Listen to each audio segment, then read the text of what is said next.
Well, I guess we'll go ahead and open things up, and definitely I'm excited for what we're about to do and introduce you to our guest today. But I would like to properly start with recognizing you in my language. Hinukakim Herimba. I'm Tara Gatewood, coming to you from my homelands of Shirhuiptui, which is located off the banks of the Rio Grande in New Mexico, which is south of Albuquerque. And I am Shirhuiptainin, an enrolled member of Asleta Pueblo. I'm also Dene, and for decades, I've covered our tribal nations and Alaska Native villages, as well as Kanaka Maoli communities here in the States, as well as other indigenous nations around the world. And my journalism journey has touched down on different mediums, including photography, print, and most recently in broadcast, where this summer I wrapped up nearly 16 years with the nationally syndicated radio program Native America Calling, and joined the International Women's Media Foundation. And I am proud to say I am IWMF's director for the Fund for Indigenous Journalists, reporting on missing and murdered Indigenous women, girls, Two-Spirit, and transgender people. And it's a program that fits into IWMF's mission of aiming to unleash the potential of journalists as champions of press freedom to transform the global news media. And IWMF offers mentorships, safety trainings, reporting trips, byline opportunities to both established and upcoming journalists. And IWMF is inclusive of all women, non-binary, and gender non-conforming journalists. So after decades of covering our Indigenous nations, their citizens, and definitely opening up my heart and mind to more of the understandings of what we face as Indigenous people, I know there are many levels that get challenged when our communities become the target of violence and oppression. And one of those issues that's rooted in these two items is the issue of missing and murdered Indigenous people. And it's something that many generations have had to face, and they're still facing today. And when it comes to the media and how stories connected to this issue are covered, there's a lot of work to be done to boost the understanding of what this is and how far it goes back. And of course, who is affected, and definitely what needs to change. And this March, we launched the Fund for Indigenous Journalists, reporting on MMIWG2T, to directly support Indigenous journalists so that they too can go beyond the surface with these issues connected to this injustice that has definitely impacted so many of our Indigenous nations. And this fund is currently open to all journalists of all genders with US-based reporting. And projects and coverage can be based in any media format, including print, broadcast, documentary, photography, and podcasts, and that's just to name a few. This opportunity, it has a rolling deadline, and it's also open to teams where an Indigenous journalist is the lead decision maker.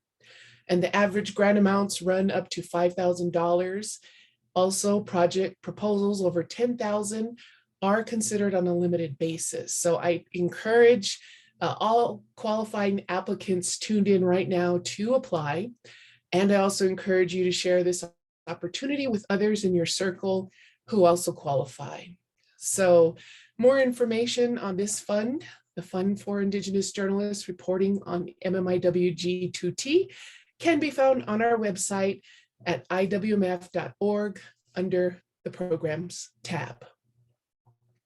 So to get a better understanding of the roots of this issue, we've set aside this time, as the discussion title states, to go beyond the surface. And to do that, it is now my pleasure to introduce our featured speaker for today, Miyakonda, Marisa Cummings, and she is Umonhon and belongs to the Buffalo Tail clan of the Sky people, as well as the Walker Springer families. And she is the president and CEO of the Minnesota Indian Women's Resource Center in Minneapolis, Minnesota.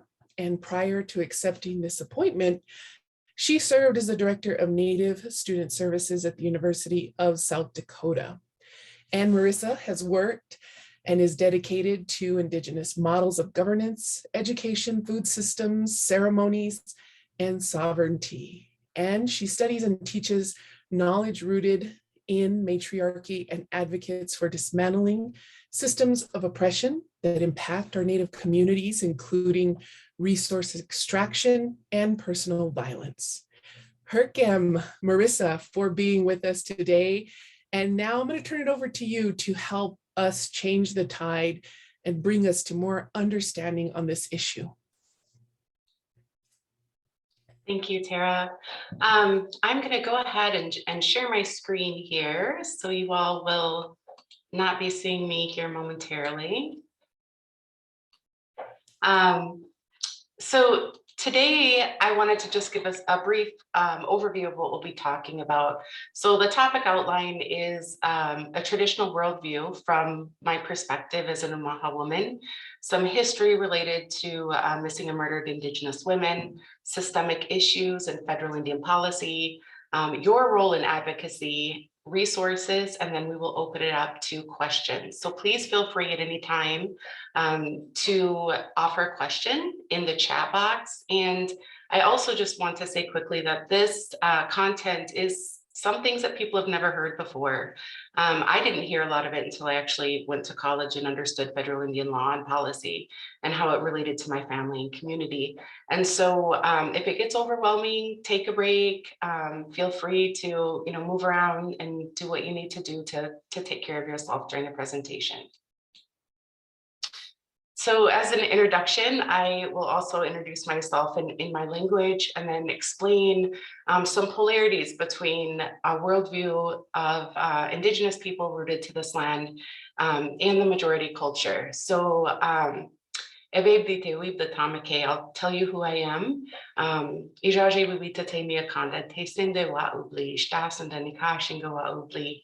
I just told you that my name is Miyakonda. I belong to the Buffalo Tail clan of the Sky people. And Umahawa I'm an Omaha woman. And as you know, I'm the president and CEO of the Minnesota Indian Women's Resource Center. So when we introduce ourselves in our language and call out our language openly, it is an act of resistance because so much of our language and our way of life has been outlawed through federal Indian policy and systemically taken from our people.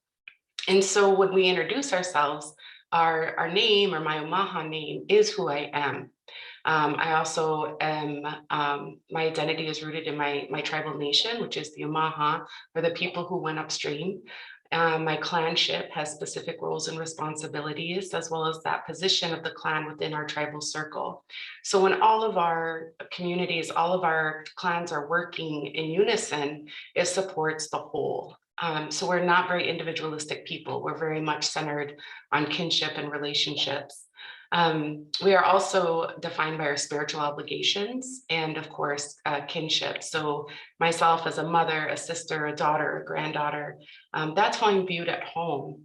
And no one really cares about all of the things that come in mainstream society, like your education, the degrees that you have behind your education, the surname, which is a patriarchal thing that is carried, credibility rooted in various forms, but it could be education, could be a form of credibility, or title, status, and especially people's job or their positions can hold status as well.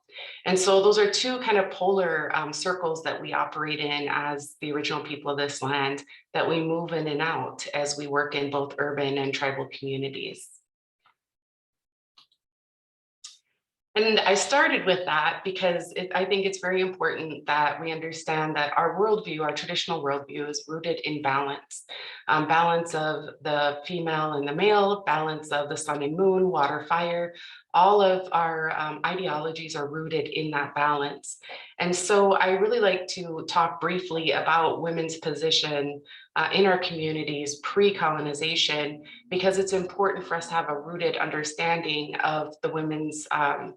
power and also their how they navigated through our culture and our community. And so this picture here at the top, you see this grandmother dressed in her traditional clothing. She owns this horse, she owns the travois behind it and all of the items on the horse that she made. So she had the power of autonomy in terms of resources. In the photo to the right of that, you see the woman standing and the man sitting down. And that's not something that you often saw in pictures of this time. Usually the woman is seated and the man stands up. Even though it seems little, those are all symbolisms of power dynamics. And then in the picture to the bottom left, you see one of our grandmothers. She actually is tattooed on for her forehead as a mark of honor woman. She's wearing a bandana to cover that up because it was outlawed at that time. But you see her exchanging greetings with the governor of Nebraska at that time. And so a lot of times we only see the men at treaty making signings, or we see pictures of the men. And I really wanted to elevate these pictures of our women to show their place and their role in our communities.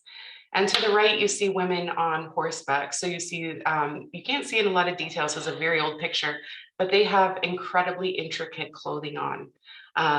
The designs that they have are all original to their clans, their identities, and their status in the community, and they're on horseback. So riding horses was something that was very, very common among our people as equestrian people. And I say that to move into a position of how we balance life forces. And I wanted to focus on women's traditional roles in community. And this can often be seen by people on the outside, may view these things as oppressive, but this is where our power lied. So in our agriculture, we were, as the original people of this land, we were the strongest agriculturalists in the world. Over 80% of the world's current agriculture stems from what is now called the Americas. We were incredible scientists and teachers. We had the ability to tan hides in very quick or productive ways and in very high quality. We were the ones who did all of the food preparation. So if we think of women as being the ones who carry life and bring life forward, we're also associated with both the moon and water. Those are very strong connections to female energy, as well as the creators of art. We not only dressed beautifully, but we dressed our children beautifully, which is a sign of wealth. And it's also a sign of having free time, because you can't create beautiful things if you're always looking for food. And so the stereotypes that they have of our people just wandering around, naked, trying to find a buffalo is just completely inaccurate. Our food sources were abundant. And then, of course, ceremony that involved women, whether it was specifically women's ceremony or larger ceremonies. And then there were some things that held space for the men. So one thing is trade and commerce along our rivers, lakes, and oceans. We were growing quinoa up here in the 1500s, and that came through trade routes all the way to the south. And so there was extensive trade and commerce happening. Agriculture was our main commodity in trade. Also men's governance roles, which they were lifted up to by the women. They participated in construction, hunting and fishing, ceremonies that were appropriate, as well as having connection to fire and warfare. So you see a balance of responsibilities and spaces. But there wasn't a power dynamic that existed within patriarchy. And I'll talk about that a little bit later on when we talk about federal Indian policy. And so when we talk about violence being extensively targeting Native women, you can go back to Christopher Columbus's journals and those of the men who accompanied him. And in these journals, they talk very specifically about going after girls who were 9 years old and they were in high demand. So they were already trafficking these young girls and forcing them into survival sex work. And so this was something when it was primarily men that were coming over and they would need wives. And so that was done through stealing women, trafficking them into brothels and other methods. And that trafficking also happened through the triangular slave trade. And so our women were being stolen, trafficked to the islands, trafficked to Europe. and even used as servant labor. And so it's really important to understand that the thought process behind this dehumanization of our people started at contact with the invasion. So this leads us into a conversation about settler colonialism and what that is. And so in the pit photo you see to the left is actually Fort Snelling, which is located in St. Paul, Minnesota. And this was a concentration camp that the Dakota, Ho-Chunk, and some others were forced into and rounded up as they were exiled from the state of Minnesota in order for access to land. And so I just wanted to define what settler colonialism is. And it is a structure characterized by relationships of domination and subjugation that become woven throughout the fabric of society, and even becomes disguised as paternalistic benevolence. The objective of settler colonialism is always the acquisition of Indigenous territories and resources, which means the native must be eliminated. This can be accomplished in overt ways, including biological warfare and military domination, but also in more subtle ways, for example, through national policies of assimilation. And this definition will be very clear as I move throughout the presentation. And you can see the different ways that this has evolved and how it affects our women. So the effects of colonization are great. Colonization is deliberate, it's intentional, and it's systemic. It destabilizes traditional belief models of governance. And so in our traditional models of governance or our clan system, we were highly functioning. And in order to overcome or to overpower our communities in the treaty signing era, they had to dismantle our traditional form of governance. And that is where our women held positions of power that were woven into the fabric of our culture. Colonization induces warfare. Warfare, of course, centralizes power to men. And it also has a lot of trauma that comes along with that, with the basic attack on the balance and stability of life. Colonization induces systemic economic and governmental policies and practices that encourage violence towards Native women and girls, including trafficking and rape. And so it's really important to understand how this is systemic and intentional, and we'll talk more about that. And then the policies and practices of genocide, which occur on many levels. And so I think one of the most important thing to say is that this is the root cause of many of the disparities that Native people suffer from today, whether it be what's called addiction or alcoholism or drug addiction, or whether it be heart disease or diabetes. These disparities did not exist pre-invasion because we had incredibly healthy food systems. We were healthy people. We were healthy mentally, emotionally, spiritually, and physically. All of it was taken care of. We had very high life expectancy rates, and that was intentionally dismantled through several policies. But also, poverty is a huge risk. The child welfare involvement, domestic violence, sex trafficking, all of these are symptoms of colonialism as the root cause of our disparities. Beginning with the fur trade in 1500s to 1870 is when we really start to see the sex trafficking of Native women throughout the East Coast specifically. So you see a map here of Hudson Bay. At this time, many of the women were not safe in their camps. They were being raided and sold to brothels. And Native nations participated actively in the fur trade.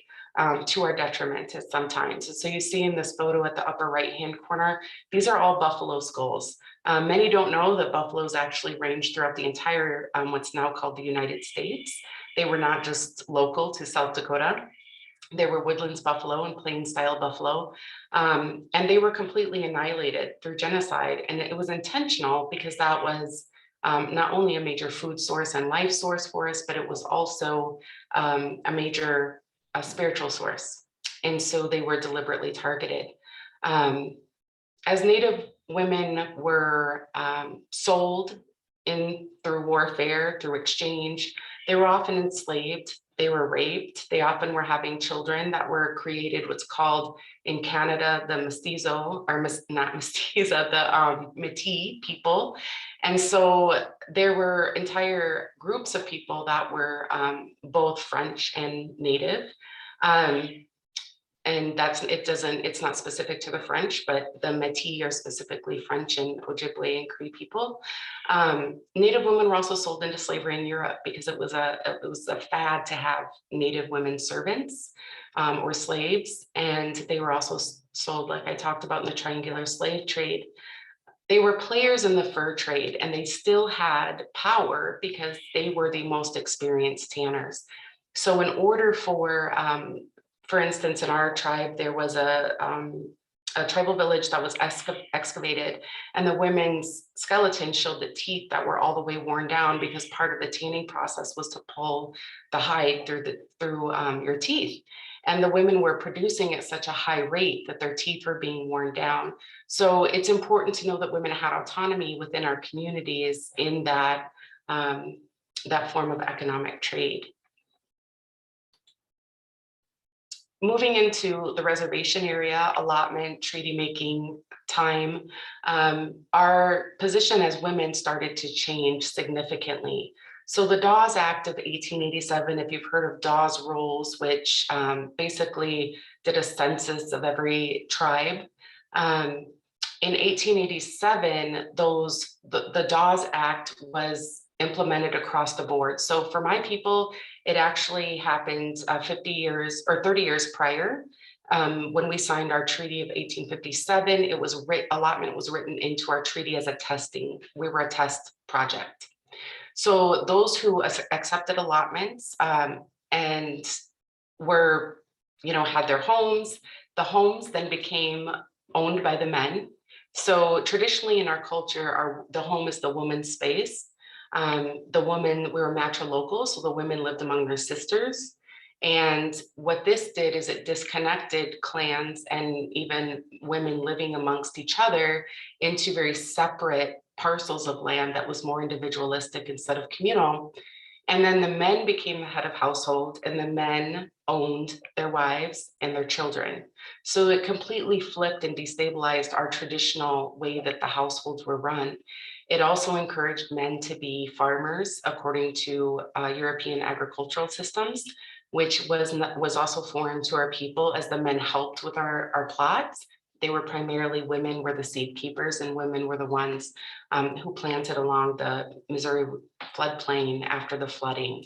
So it was very ceremonially done and very much rooted in women. What you see on the left-hand side is an actual poster of Indian land for sale. So as the definition of colonialism that we just talked about, the intention is always access to land and resources. And so by forming allotments, there was hundreds of thousands of acres of land for each tribal nation that was lost. And that was then opened up for settlement. And you see here in the flyer, it shows the different states, Macy, Santee, Winnebago, all Indian reservations where they were encouraging settlement by non-native people. Around the same time, we have the boarding school era happening. And so you may have heard of boarding schools a lot recently. These are not new to our communities. For myself, my grandmother is a survivor of Haskell Indian Boarding School. Her father was a survivor of Carlisle Indian School, which you see a picture of here in Carlisle, Pennsylvania, and her mother of Genoa Indian School in Nebraska.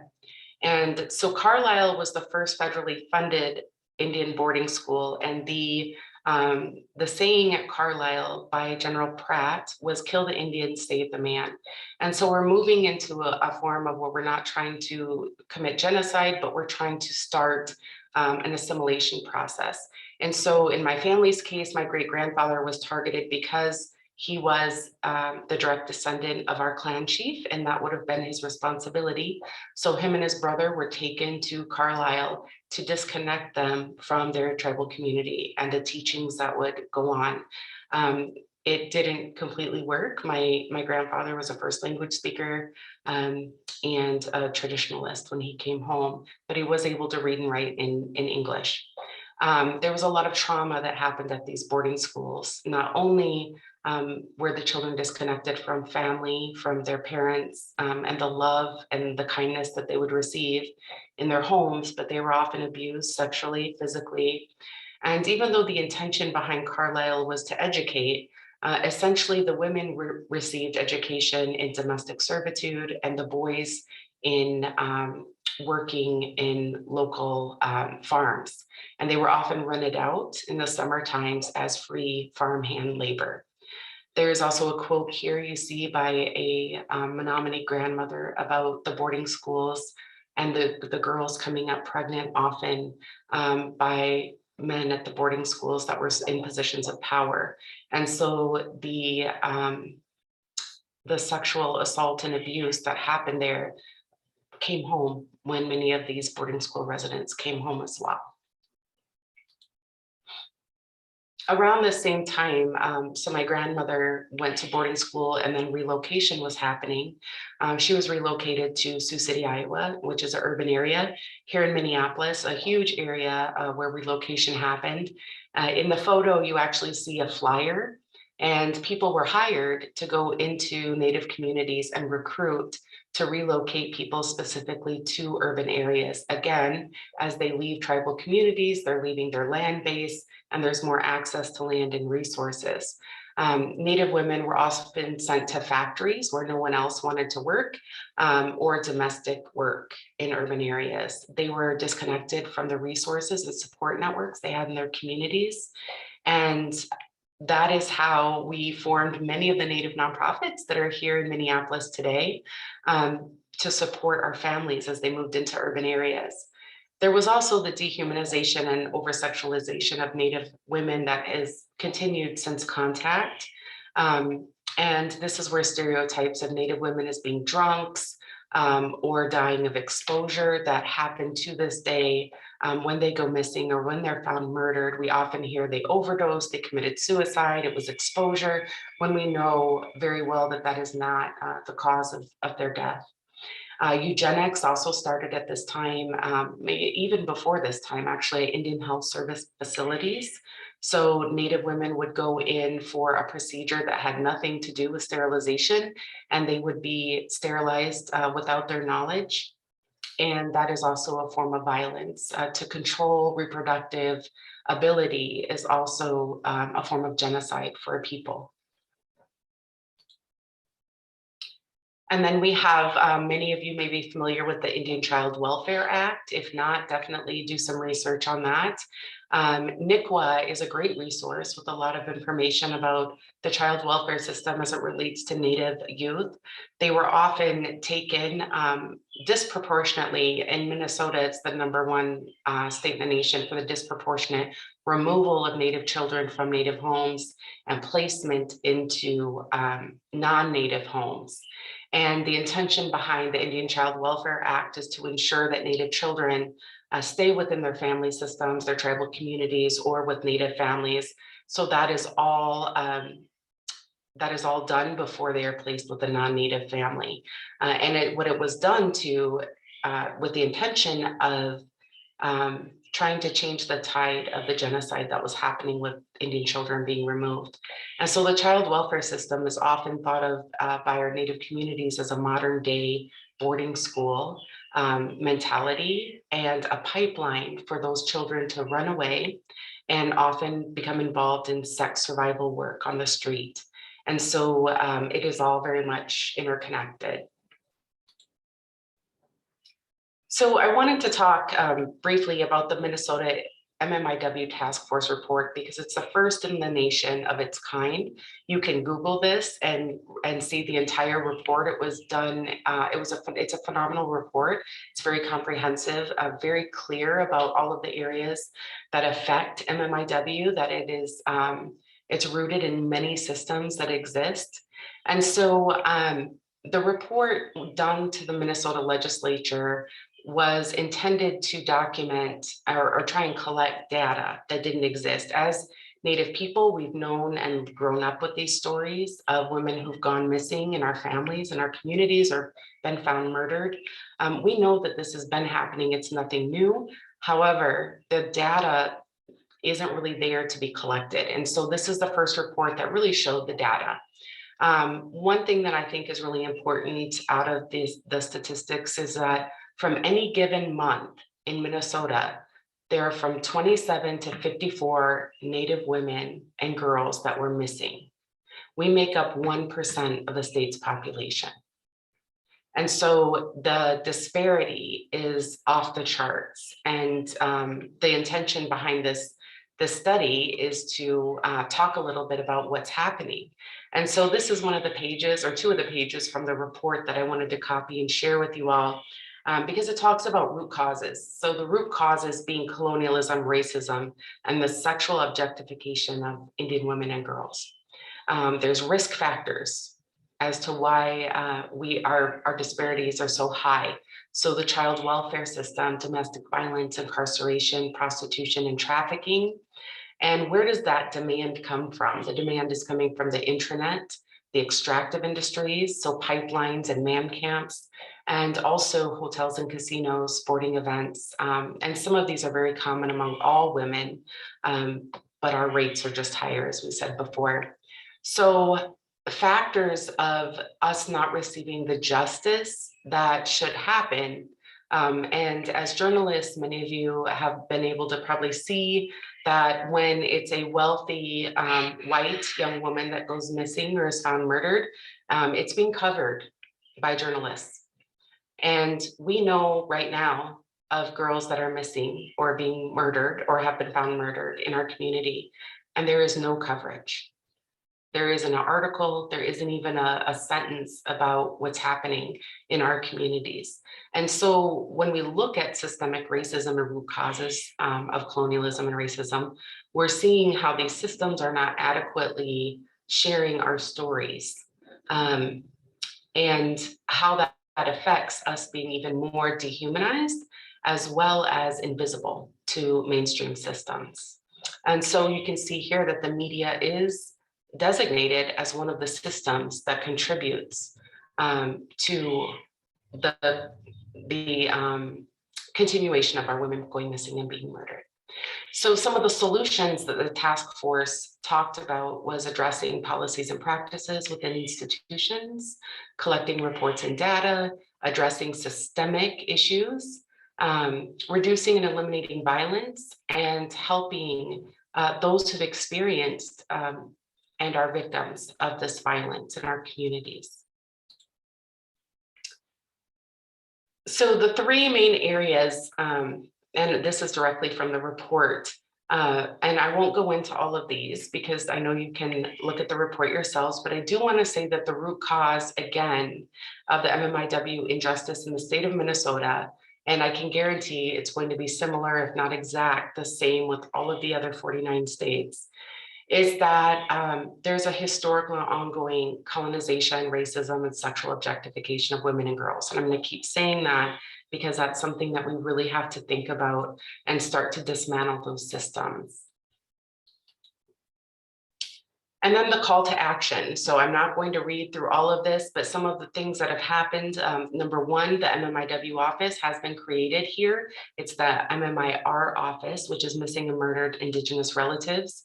There is a director here now, and she's amazing. And I know she'll do amazing work as she builds her staff and capacity, and we will work closely with her and support her in that work. But these are very addressing systemic racism, right, can have 50 different ways that we can do that. So even though there's 20 calls to action here, there's many steps in each of these calls that needs to be done. So some of the key findings, or one of the key findings in this report, is racism leads to lack of media coverage of cases. Existing coverage reinforces stereotypes and stigma. So there's a lot of victim blaming that happens in a lot of the media coverage that does exist here in the state of Minnesota. And so it's really important for all of us to look at what message is being sent out and how are we portraying a victim of violence. And so especially when it is Indigenous or Black girl, because we have the highest rates of going missing and being murdered. But oftentimes we're talking about her sexual activity. We're talking about drug use or alcohol use or criminal history, all things that have nothing to do with the fact that a life was taken. And so instead of us focusing on how do we get her justice, we're focusing on why it's her fault. And so that's something to really think about. And I know these images, we're all adults here, but these images are important for me to show because these are images that young Native girls are seeing of ourselves. And I doubt that most of these women are Native at all. But the fact that they are taking on the mask of a Native woman to promote sexuality and sexualization, and how that is incorporated even with pornography, is a very harmful stereotype for us. And so around Halloween time, it's kind of like all of us kind of cringe because we know there's going to be the Indian princesses that are out there spreading around, and they don't understand why this is such a big deal to Native people. Not only are you taking on the look of a people that we were forced to put away in many cases through violence, but then you're also taking on this sexualization of a Native woman and putting us more at risk by encouraging that form of sexual violence.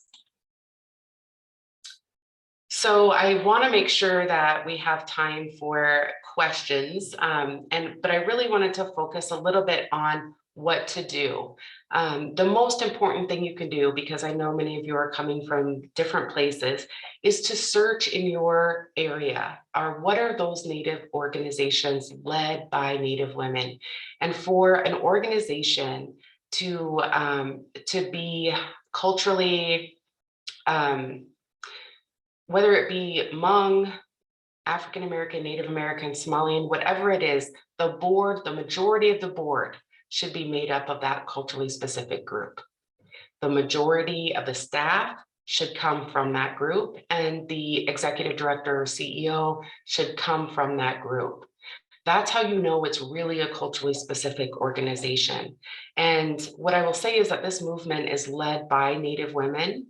And so instead of, coming in and wanting to maybe take charge and lead, taking the lead from Native women who know through experience and education what works best in our communities. And so by just asking, how can I support your work? And I can guarantee that there are ways in your community that this work can be supported. In Minnesota, we're very, very lucky to have and blessed to have leadership in our Senate, in our legislature, in our governor's office that are Native women. As well as at other nonprofits here in the Minneapolis area and Twin Cities area. And so having Native women in leadership positions has allowed the state of Minnesota to really catapult forward in the work we're doing around MMIW and MMIR. There are states that, for example, that share a border with my tribal community, that it's not happening there. There isn't really a conversation happening outside of the Native community specifically.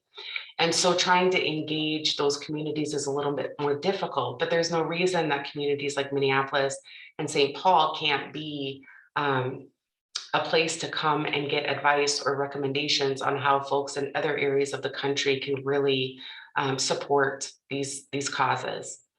A lot of times there's legislation that people may not know about. So looking at local legislation and calling your representatives to offer your support of those legislation pieces that will go in to protect our women. And then we are 1% to 2% of the population in most spaces. And so advocating for Native women in all of the spaces where we aren't at the table. So making those connections is really important, and also using your voice to support our causes is what a true ally really does. And then you can always donate to a Native American nonprofit organization that does this work. Native American nonprofits are the most underfunded in the country. It's actually, I think, Friday, maybe Native American Nonprofit Day. So it's a great opportunity to research local nonprofits in your area. but some just to give you a general overview of some of the organizations that are invested in this work is the National Indian Women's Resource Center. So it's MIWRC.org, the Minnesota Indian Women's Sexual Assault Coalition, or MUSAC, the Minnesota Indian Women's Resource Center here at MIWRC, and the Coalition to Stop Violence Against Native Women. So these are all great resources to start your search, but definitely read the task force report. Is, like I said, it's an incredible document. They put a ton of energy and prayer into that document, and that has allowed us to spring forward and continue to do this work here. And if you would like a copy of any of these resources or of this presentation, I'm happy to email that out to you. My email address is on here. It's mcummings@miwrc.org. I also put our mailing address on here, our phone number and website. I'd be happy to talk to any of you further if you have questions about the work that we're doing. But at this time, I would like to open it up for questions, because I know that we covered hundreds of years of experience in our communities, and it can be kind of intense to take in. So if you have any questions at this time, you can go ahead and put them in the chat.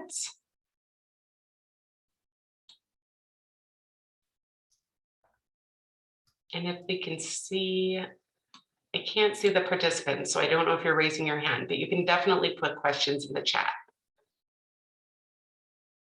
Well, Marissa, I really appreciate you sharing this information with us. And while people are populating and typing in their questions, I'll just go ahead and jump into some. Just taking that historical view, I think, is really important when we're talking about this issue, because so many times this issue is presented as something that happened a few years ago, or when these news reports started to happen. And by taking us to the moment of contact, I think you really put it in a context that's important. And one observation that I did have thinking about this is, these are things that perhaps if somebody knows nothing about this issue, research, and then you kind of come upon this. But I think something that's also important in understanding how deep this affects our communities, these are the stories that we have in our families.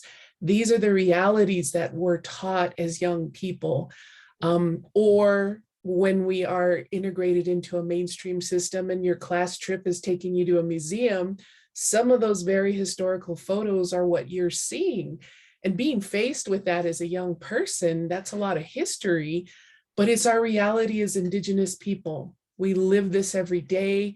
We have these stories in our family. And I'd love to just have you comment a little bit more about that, of this isn't just a long timeline. This is our family histories. Those people who you showed on the screen were relatives that people still speak of, that maybe even have items that they inherited from those direct individuals that they wear and dance with even today. And so that connection, it's a reality, it's who we are. And I'd love to just hear you share anything. Yeah, I rarely talk about personal stories because sometimes I'm afraid I'll get too emotional. But in my own family line, the women that were coming out of the boarding schools were disconnected, right, from their communities. And so we had an area in Sioux City, it was called 4th Street. So a lot of these young, beautiful Native women, 18 years old, getting out of boarding school, sent to the city to do factory work. A lot of them ended up doing survival sex work. And those descendants are our parents, our uncles, our aunts. And so I think that there's definitely those stories that we carry in shame. And it's not our shame to carry, nor was it our grandmothers, right? A lot of that was systemic and intentional. I have an aunt, her name was Terry McCauley.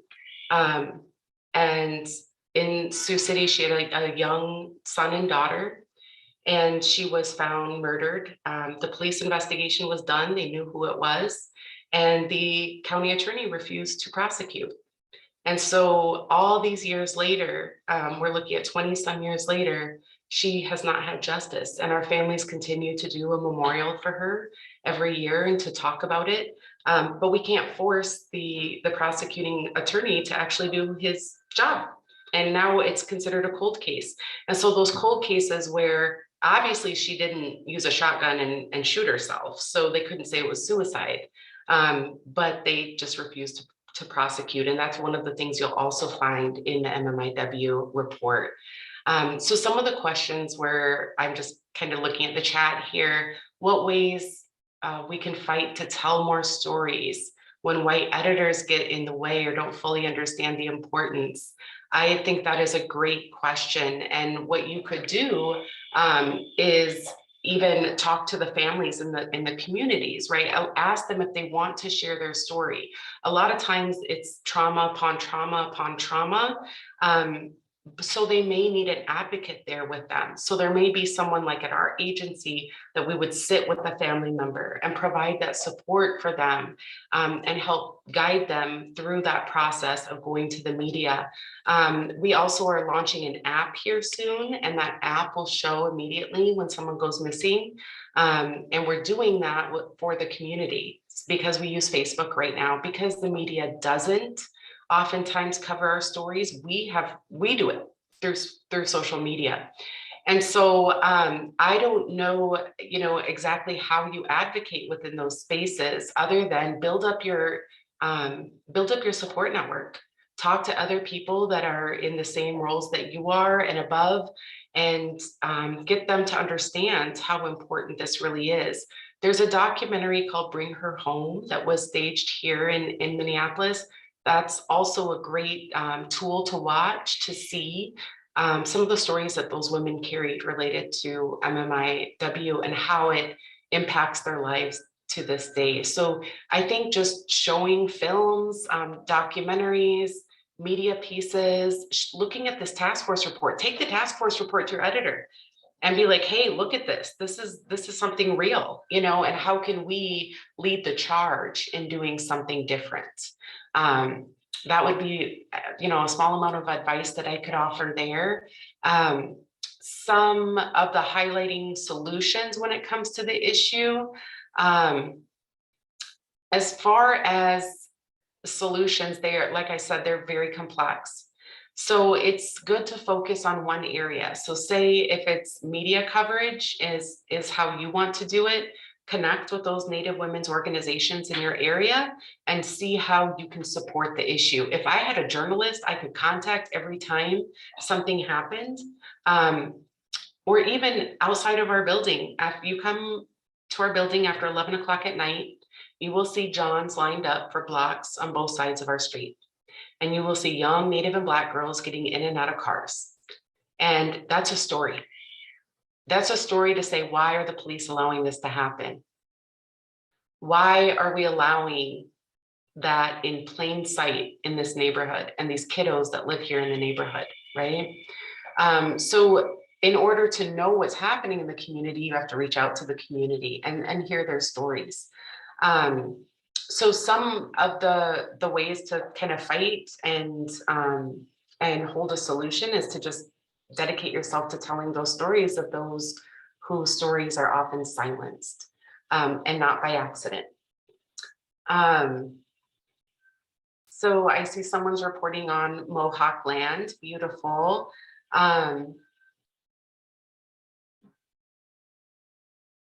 And the data can be very skewed, just so you know. Oftentimes, because people don't know what a Native American looks like, they were often misclassified racially. So it's important to think about that when we're looking at the data. As my dad would always say, he was a journalist himself, read between the lines, Marissa. And so I think that's something to definitely always, stay intentional about.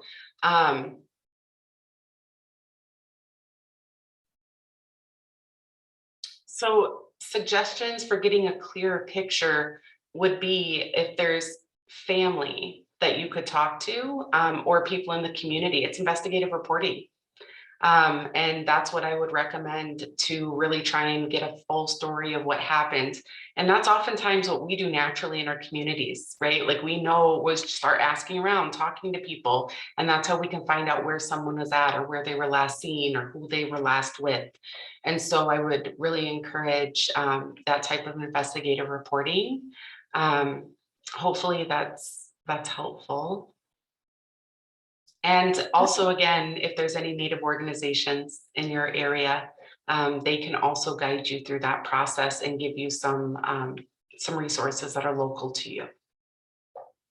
And so, Marissa, you are definitely in the center of where journalism is practiced, and a lot of the people who are tuned in today have that direct tie. And just thinking about the work that journalism has done on this issue, like I said before, there's a lot more to do. And we in the future plan to have a full session to just talk about that, of what the media is or isn't doing and still needs to do on this. But I think today you have definitely provided a lot of footing for the beginning of stories or projects that we are definitely welcoming with the Fund for Indigenous Journalists to go deeper into this, or when there are moments where perhaps your outlet still needs that kind of education, but you have that steam and want to go forward and do some of this investigating, to maybe even think about another place where you might be able to do that. Or that long story where so many times in our newsrooms we're told, well, we just don't have funding. We'd love for you to do an in-depth story. The fund is there to also help in this way, to provide financial funding to do that in-depth story. And a lot of times it takes going directly and talking to families, which maybe the budget doesn't have for you to take that 5-hour trip to go and speak directly to our Indigenous people who are living these lives and who are facing this issue straight up.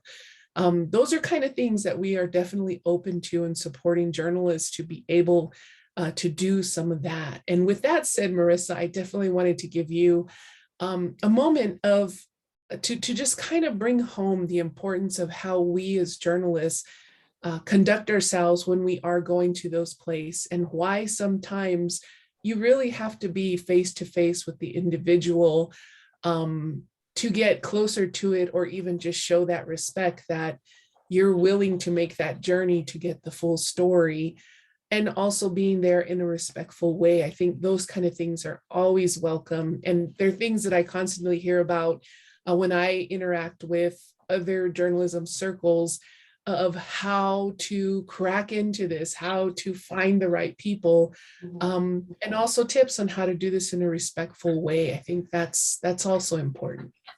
Yeah, so I do get a lot of journalists that reach out, and what I really appreciate is those who've done their research. My father was the first Native journalist in the state of Iowa, and he really truly believed that journalism was how we were going to tell our stories as Native people. And that was pre-social media, pre a lot of TV coverage. And so it was very important for him to advocate on behalf of our communities through journalism. And so I really appreciate those who've done their research and they're coming with very specific questions for me.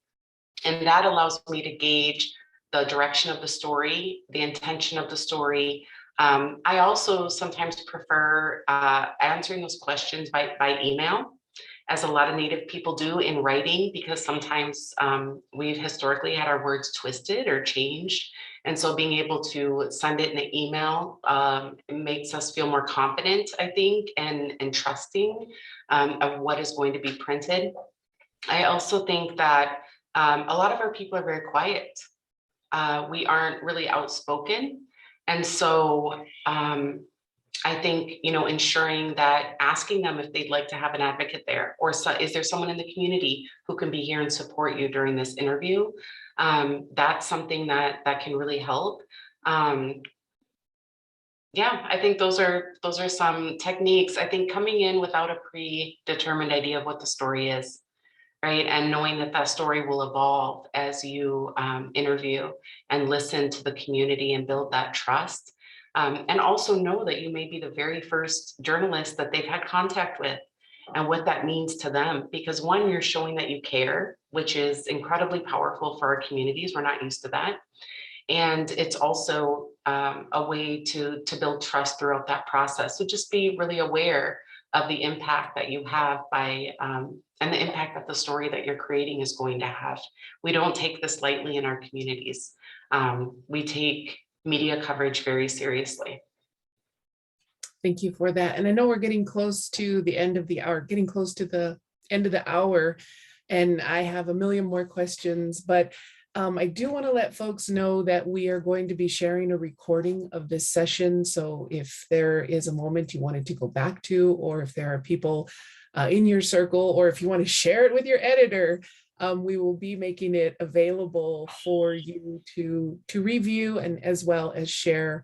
And Marissa has been kind enough to also offer her presentation too, so that if there was something you missed, you'll be able to connect with that. And our website, IWMF.org, is a good place to find out about this program, and we'll also give direction there too, under the programs tab, under the Fund for Indigenous Journalists, to get those, excuse me, those recordings. And of course, you can always contact me directly, tgatewood@iwmf.com. I'm Tara Gatewood again, director for the fund. And Marissa, I think just leaving and giving us always, great ideas on how to move forward. You did also mention systems, and that is also a place where a lot of reporting can get done with people on their regular beats. Going in there and finding some of those court documentations or seeing where legislation is happening. And so sometimes you don't have to travel to those communities. These are things you can FOIA as well. And just real briefly, any advice for journalists who want to strike into that vein and see how to find those stories of how the system is or isn't dealing with this issue? Yeah, I think researching child welfare programs in your community. So each state is different. So I don't know everyone's at, but here it's through counties are the ones who disperse that. So we have Hennepin or Ramsey. So I would research the rates of children running away from foster homes, the rates of that being reported or recorded, and also look into youth that are doing survival sex work. Why are these youth on the streets? Have they run away from child welfare placements? And so I think there's a lot that can be done just within the child welfare system. We could also look at ICWA right now. The Indian Child Welfare Act is up as a Supreme Court case. The Supreme Court has agreed to hear it, which is very scary. And so if that is reversed, not only will we lose many of our more children to the system, which is a genocidal practice, but we will also very likely lose sovereign rights. It's a very heavy case. So if that's something you haven't researched, that is a critical piece that people need to know about.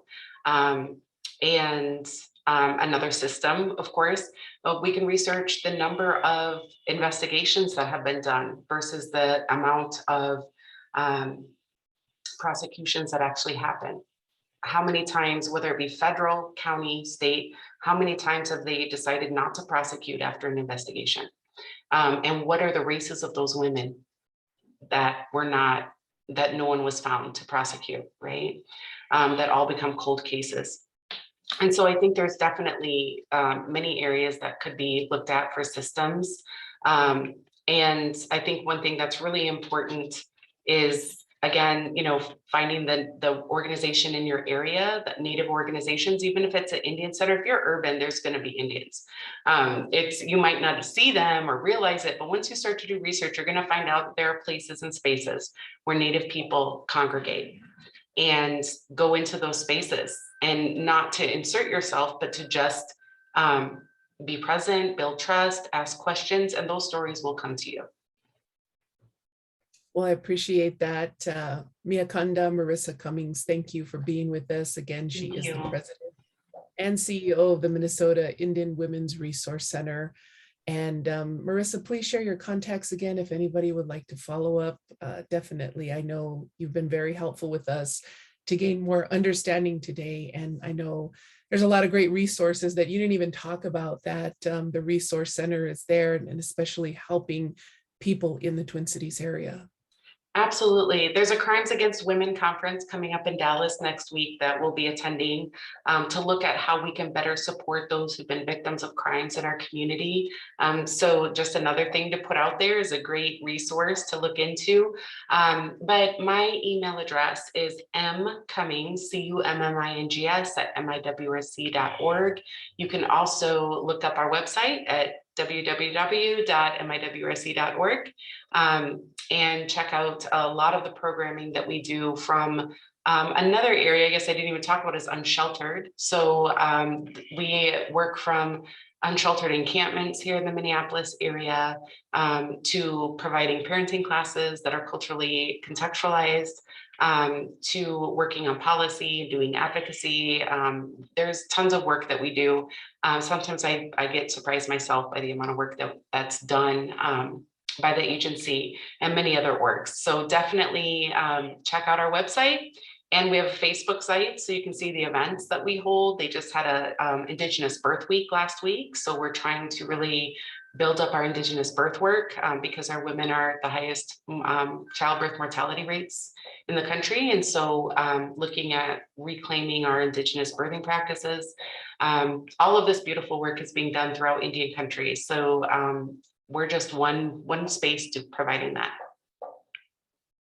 Miyakonda herkem tinabepamu shimba. And with that, I'll wrap us up. And again, I'm Tara Gatewood, and I do invite folks to apply for the Fund for Indigenous Journalists, reporting on missing and murdered Indigenous women, girls, Two-Spirit and trans people. It's a rolling deadline once again. And I think you gave us some real good assignments, Marissa, to follow up on that. You make me excited about the program and the possibility of journalists picking up on any of this and going into a deep dive to really uncover what needs a lot of work, just to understand and the baseline, as well as how it connects to what we should be doing as journalists. And so I'll go ahead and close off, and thank you to everybody who tuned in today.